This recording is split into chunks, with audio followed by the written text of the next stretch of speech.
Sooner or later, you're likely to encounter some soil-borne diseases, especially if you keep growing tomatoes in the same location year after year.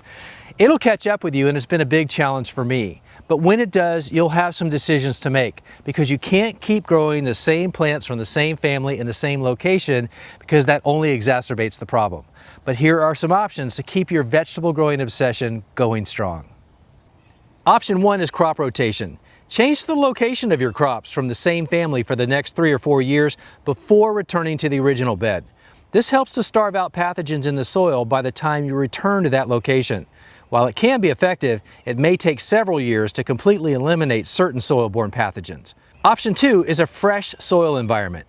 Consider planting your crops from the same family in brand new environments, such as containers or grow bags filled with fresh soil. Aim to rotate these plants each season for 3 or 4 years. Option 3 is soil replacement. If your time and budget permits, you might replace your old soil with new soil, such as soil-cubed composted soil. This allows you to plant in the same location, but it remains important to rotate your crops every season to maintain good gardening practices. No matter which option you choose, rotating your crops each season and not replanting back into the same location with plants from the same family is a great horticultural practice.